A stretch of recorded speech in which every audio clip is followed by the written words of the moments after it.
Welcome to the world according to Jackie Simmons. How are you? I'm John Crocker. Of course, I'm here with Jackie Simmons. Special guest with us today. All hail the Queen, Shelley Roxanne. Shelley, welcome to the world according to Jackie Simmons. Thank you for having me. Glad to be here. This is going to be so much fun. I have looked forward to our conversation ever since we met. Yeah. Oh my goodness. All right. All hail the Queen. How the heck did you get the title of Queen? Tell us what that story is. Queens are anointed, Jackie. You know, actually, a national magazine named me the Queen of Optimism. It's probably been maybe 25, 30 years. I started my first company called Optimistic Inc. Then I had a company called Optimistic H2O, Optimistic Leadership Academy for Boys, Optimistic. Everything became optimistic. So they said, this is the Queen of Optimism. Got it. All those years of being optimistic, and you're still optimistic. Absolutely. Absolutely. Even more so. Even more so. So we're dealing in an age where optimism is a great commodity. It is probably the most valuable thing out there. Yeah. So you're going to have to give us more of your story, Shelley, because I know that you were not always outgoing, outspoken, or optimistic. Well, you know, I would say I probably was always optimistic, but not outgoing and outspoken. That's for sure. You know, I often tell the story about when I was 5 years old, and it was Easter Sunday at my church, and it was Children's Day at the church, that's where the children are given this speech. So I call it my first speaking engagement at 5 years old. And I was charged with saying 3 words. I only had 3 words to say, Jackie. Words were Happy Easter Day. That's all I had to say. So they put me in front of this crowd, this congregation at the church, and it was my turn. They ushered me out to the front, and I'm standing there wide-eyed, and they say, "Come on, Shelley Roxanne, you can do it, girl, you can do it." And I stood there and looked out at those expectant faces, and I bawled. I cried. I was like, I'm not going out there. And I ran over to stage right where my daddy was standing, and I grabbed his leg and I hid behind his leg. And I said, I'm not coming out. It's safe here. And for the next 35 years, Jackie, I hid behind my daddy's leg where it was safe. And I was offered incredible opportunities to do wonderful things, to come out and play full out in a bigger way. And I played it safe behind my daddy's leg. And so it was only until October 2005 that someone called me up and said, "We think you'd be great with your own show." And I said, "My own show?" And I'm thinking, television, my own show. And they said, "No, radio." And I said, "Radio? But they can't see me. Waste all this on radio? I can't imagine that." and they said, "Yes, you'd be great on radio." And I said, "But I don't even listen to radio. Who would listen to me? I'm just a small town girl. How will I be heard? What can I say to people that would make a difference for them?" So I sat at the computer, prepared to type my "thanks, but no thanks. I'm going to stay here behind my daddy's leg where it's safe" letter, you know. And I set out to write that letter. I turn on the computer, and across the screen, it says, "Rosa Parks, civil rights icon, dead at the age of 92. Well, I sat there frozen at my computer for 2 hours. I couldn't move because I felt that Rosa, a woman who had changed the world by being defiant, by not giving up, she was handing the baton to me saying, Shelley, it's your turn. Stop hiding out. Stop playing small. Go change the world. So I decided to answer the call that time. And I answered the call, and then the Shelley Roxanne show, Optimistic Radio, was born. And then the Queen of Optimism took her throne. And as I say, the rest is history there. But that wasn't really the biggest thing for me that helped me to know who I was. Because I was thinking that whole time, who am I to be out there? Because they already have Oprah, okay? Oprah's already saying it. Oprah's already doing it. They don't need me because they have Oprah. Got it. And so about 4 months into the show, I was on the air, and unbeknownst to me, a man was driving to the Tappan Zee Bridge. Anyone who knows New York knows it's a famous bridge in New York. He was driving to the Tappan Zee Bridge to jump off. He was going to commit suicide. And he gets to the bridge, and he's sitting there in his car. He opens the car door, and on the radio is the Shelley Roxanne show.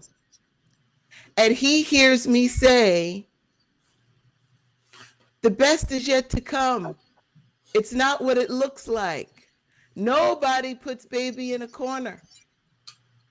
And he fell to his knees and wept. And he came to himself. He jumped in the car, turned the car around, head straight to the radio station. And he said to me, you saved my life. I heard you. You talked me off the bridge. And it was that day that I realized he wasn't listening to Oprah Winfrey. He was listening to Shelley Roxanne. And little does he know, that day 2 lives were saved. His and mine. Because I realized I had something to say. And since then, I've been committed to letting my voice be heard, because you never know, the life you save just may be your own. That's wonderfully put. You're absolutely right. You never know. The life you save may be your own. Absolutely. Know. Well, we're going to have more than one conversation. Yeah. Okay. I mean, you're on The World According to Jackie Simmons. That's the show you're on. Yes. I also host a show called The Suicide Prevention Show. Yeah. And so we're going to have you on that show on the next season of that, because that's a very compelling story that more people need to hear. And so I want you multiple audiences. But let's stick with this World According to Shelley Roxanne here. Okay. All right. So in The World According to Shelley Roxanne, optimism rules. Yes, it does. What is the biggest challenge people have with being optimistic? I mean, I don't know how many thousands of people you have helped with this one concept, how you got anointed, how you got, crowned the Queen of Optimism. Yeah. What's the struggle? What's the problem here? What's the biggest challenge with optimism? The biggest challenge is that people focus on what is. Okay. They are looking at the what is. That's really the biggest challenge. See, most people think, okay, well, optimism is, and they equate it with the glass half empty, half full, right? Okay. And so it is all about a perspective, but it is based upon your life experiences, how you see the world. I tell people, being optimistic is not something that's situational. It's a lifestyle choice. I literally raise my children optimistic. My marriage governs optimistic. My career, everything from that lens. All and right. The challenge for people is that they're looking at what is and not what can be. So optimism is forward facing. Yes, it's forward facing, but it's really perspective, because if you're looking at a situation, my mentor, Dr. Wayne Dyer, always said, when you change the way you look at things, the things you look at change.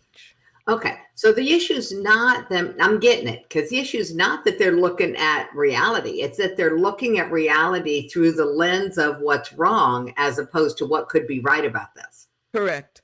Got it. Okay, so now that I've got the biggest challenge is they're wearing the wrong glasses. Let's give them a new pair of glasses here. Let's give them a lens of perspective, according to Shelley.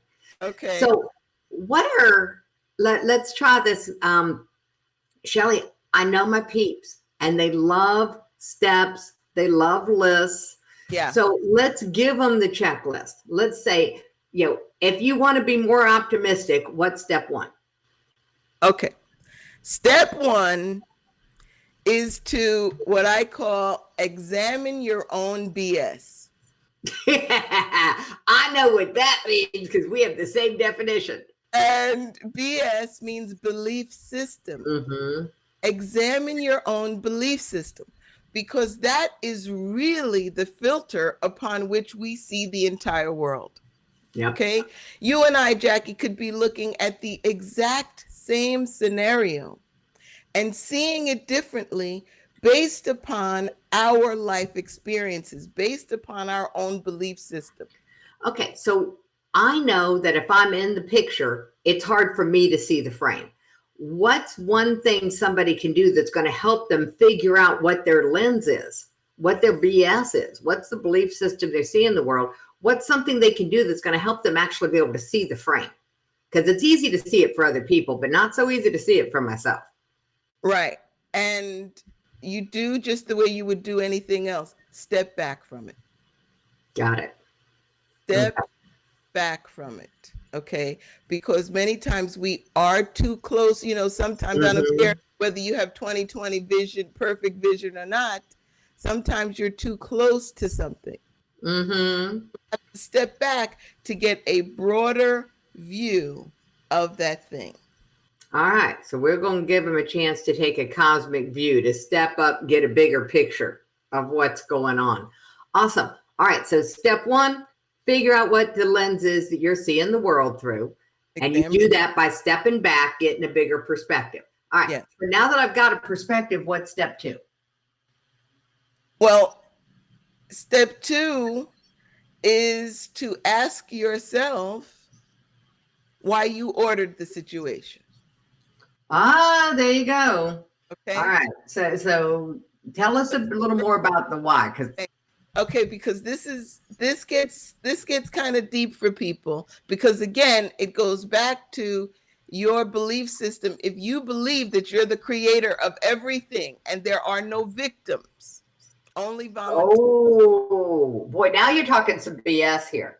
Okay, because most people's belief systems are not that. And so correct. All right. So we're looking at shifting perspective and shifting into a place where being just willing to believe that it's possible that I'm the creator of everything. Yeah. I'm going to give them the baby step. Okay. Because that could have looked like a leap from the lion's mouth. Yeah. So the baby step is just, what if you became willing to believe that it was possible, that you ordered whatever your current situation is, that you were the creator of that? Okay. Yeah. And cool.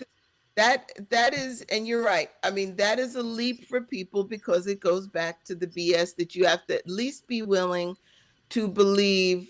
Yeah. I may have gone to the Amazon of the universe and ordered this situation because, again, if you believe that all things work for your good, are for your good, everything that happens to us is actually happening for us. All right. So we're going to get pushback, I know, on this, but we're just going to take this leap from the lion's mouth, and we're going to leap right into this world where whatever is happening for your benefit. And now you got to figure out, how the heck is this for my benefit? Yeah. Well, that's the job. That's the job. Listen, I say to be optimistic is a superpower. So if this were easy, everybody would do it. I am not by any means suggesting that. I'm saying if you want to live a life that you've only imagined, this is what I'm suggesting that you consider. So it to then say, why did I order this? Okay. It's like receiving a package, a gift, and you are unwrapping this. It said, okay, this came to me. It's got my name on it, my address. Why did I order this? Because it's for our growth. So you have to spend some time really unwrapping that gift. All right. So I'm from radio, and so are you. So we're just going to put this into radio terms. Okay. Open the gift of whatever is in your life from the radio station of WIFM. What's in it for me? Yeah. What's in this for me? Exactly. Exactly. And that's where there is I know people like steps, but that's where you have to get into, I call the mental gym. Okay. You have to get in the CrossFit and work this thing out. And so you are working this out. You are really examining this. You're putting it under a microscope. What's in here for me? Many times I've had, clients that I've worked with who've called me up and said, Shelley, I lost my job. And I said, wow, congratulations. And they're like, what are you talking about? I said, wow, you ordered this, obviously, but congratulations on this gift, because you've always wanted to start that business. You've always wanted to, be your own boss. You've always wanted to do that. And many times we are forced into situations we should have found for ourselves. Oh, you did not just should on somebody on my show. Oh my goodness, Shelley Roxanne. Yes, ma'am. That is just, you did not should on something. Yes. Oops. All right, we are in a should-free zone. We're going to reframe that for everybody. Okay. So it's one of the things that if they had the lens that you have, they could have seen it for themselves. But because of the lens they started with, it wasn't visible. Now that we're giving them the world according to Shelley Roxanne, and we're giving this new lens, the journey is start at the beginning with where you are, look at what's in your life, get a bigger perspective on it. That's step 1, look at your life. Step 2, get a bigger perspective. Step 3 is go, what's in it for me? Yeah. Be willing. And I'm not going to tell people they have to be willing to accept the fact that they ordered this, because I think that the step in there is like, just become willing to think that maybe you co-created this for your own benefit. And now the job is to dig into it. So now the step 5 is dig into it with the absolute certainty, or at least the possibility, that there's something here for you. Yeah. That whatever's going into your life right now, I mean, we're in this time where people are going, the world as we know it is no longer in existence, and everything feels like it's changing. So if everything's changing, let it change everything in your life. This is your moment to shift your belief system, to shift the lens you see the world. And that's why, Shelley, I said, I can't wait to interview you, because you're going to help them with reshaping this lens. Yes. Okay. That is the thing, it's certainly cliche to say that, it's not what happens to us. It's, how we react to it. But that is the reality of the situation. So what's happening in the world right now,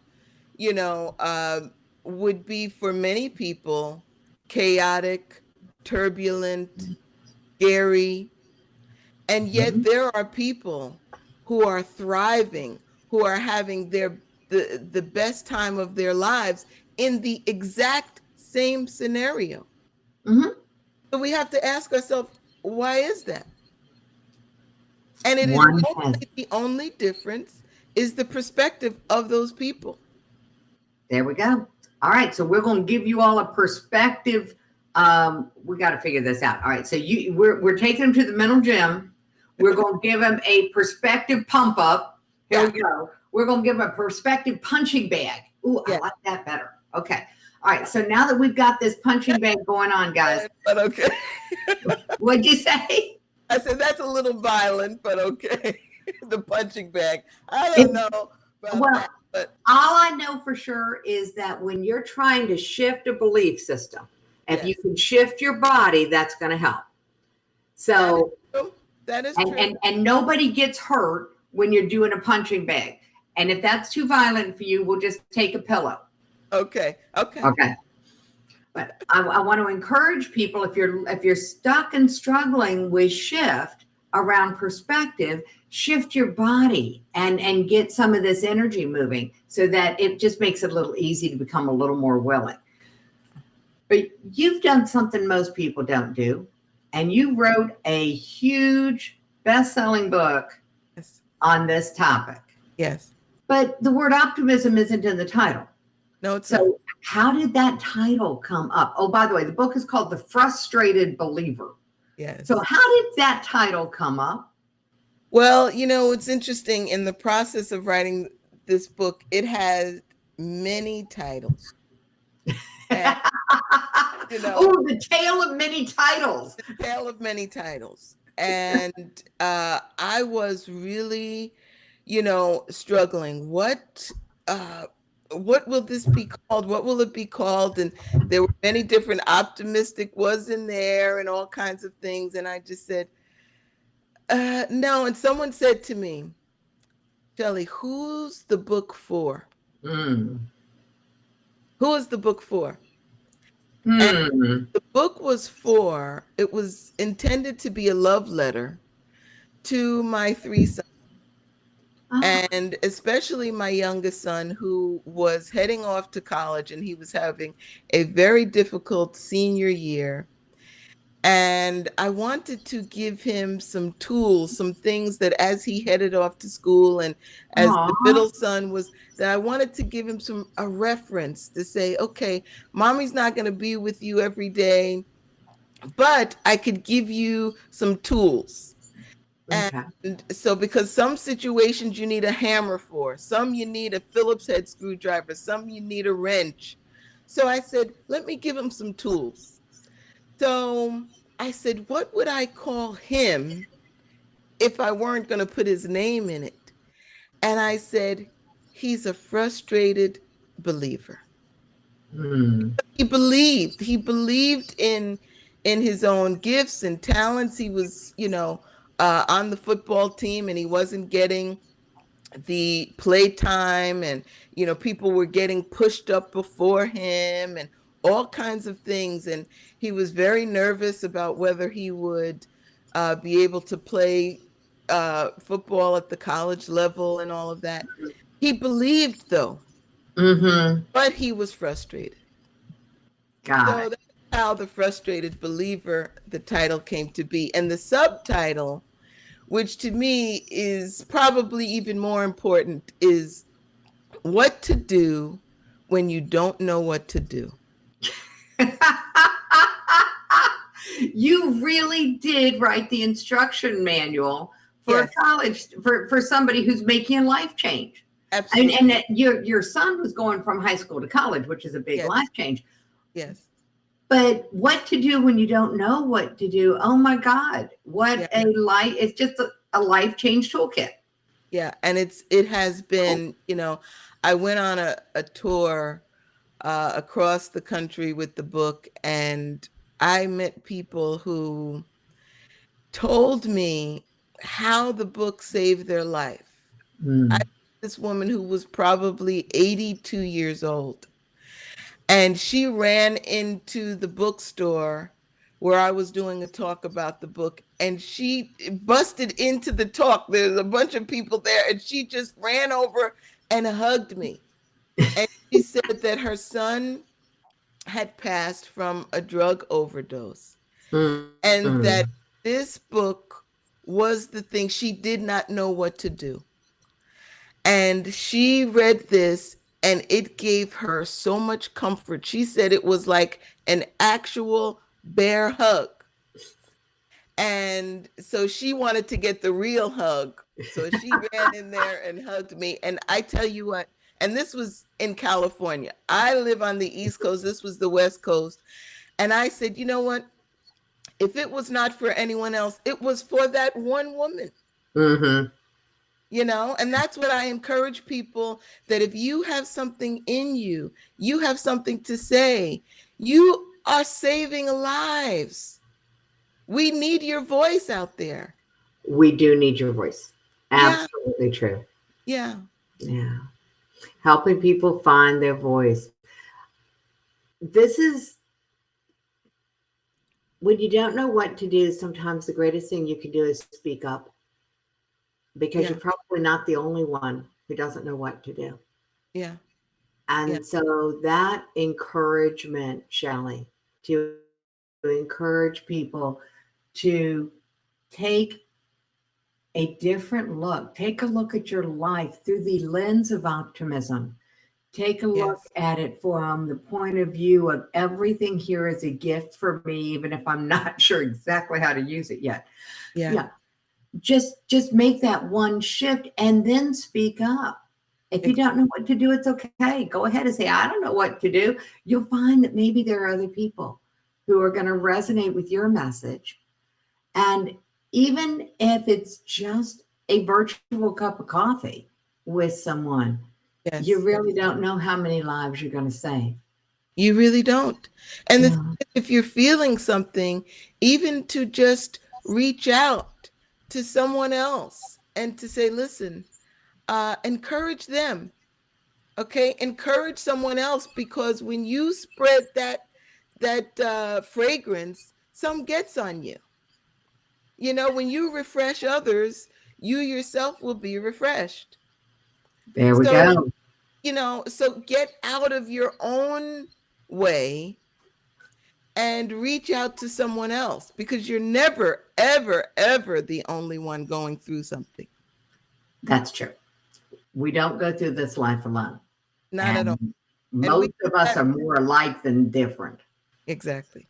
Yeah. And that is proving we are getting proven that more than ever right now. This is true. It's the first time in history, biblical stories of floods aside, it's the first time in recorded human history that we are having a common global experience. Yes. And so while we're going through this, it's a great time to go, wait a minute, hold it. Now, are you just telling me that there is a gift in this period of time for me? You don't know what I've been going through. And the answer is, you're right. For everybody listening, you're right. We do not know what your boat looks like. We are not all in the same boat. We don't know what your boat looks like. Thank you to my daughter, Stephanie, for coming up with this analogy. We're not all in the same boat, but darling, we are all in the same storm. Yeah.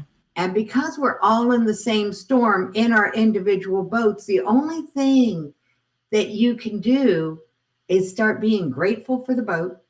Yes. Being grateful for the company. And knowing that this storm is for your benefit, whatever that storm looks like for you, that it's all for your benefit. Well, that goes back to the BS. It does. Have to believe that, though, Jackie, you know, and that's why I say to people, your BS is just like the OS, the operating system on a phone.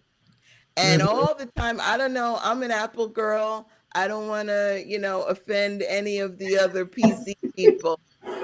But with Apples, they are constantly doing system upgrades.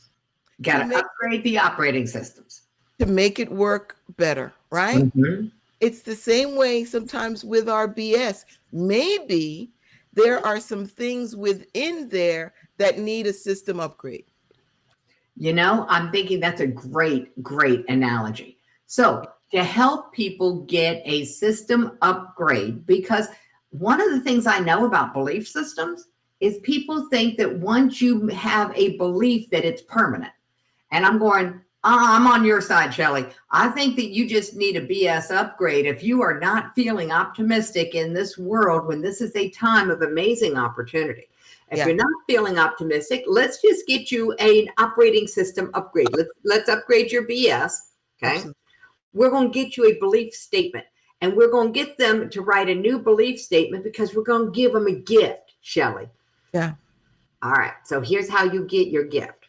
Mm-hmm. The gift, by the way, is the first 3 chapters of Shelley's book. And you don't have to go put down a credit card anywhere to get this. This is a gift.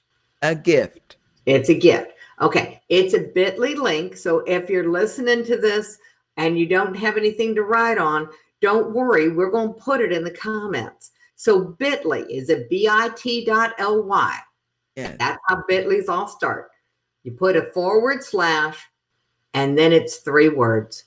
Her, HER, because Shelley is a woman. Her book, BOOK, free, FREE. Yes. So it's just bit.ly, bit.ly / her book free.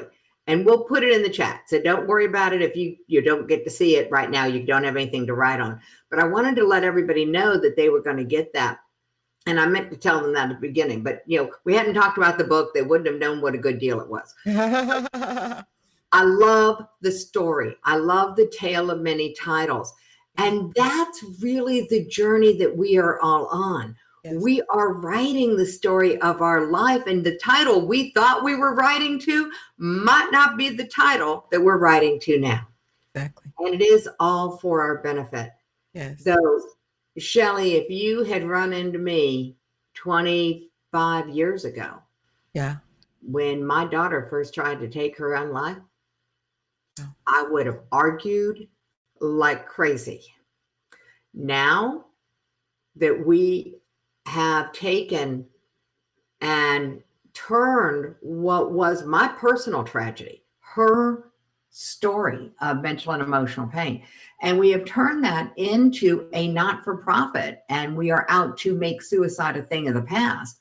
I can tell you that it was living through that experience that makes me even willing to go into this world. And I went into it kicking and screaming. So I'm a firm believer that when you upgrade your belief system, when you start going, how does this serve me so that I can serve the world? When you start changing that lens, the world matches. And all of a sudden it becomes a gift rather than a gripe, or rather than something to hide. And so just be willing. That's all we're asking. This is all about be willing. Be willing to believe that maybe this is for your benefit. And then read Shelley's book and get some tools. Okay? That's it. You need the tools. You need the tools. Yeah, absolutely. You cannot build a house without tools. My goodness, trying to put a nail into the wall without a hammer. Not a good plan. So let's get you some tools, people. And that's what Shelley's brought to you. So, Shelley, I thank you so much for coming and sharing your story with us. You, my love. Thank you, Jackie. Yeah, so we have been in the world according to Shelley Roxanne, and you've been listening to the world according to Jackie Simmons. So this is where worlds collide and ideas get born. If you need a new perspective, get Shelley's book. Again, it's a bit.ly link, bit.ly / her book free.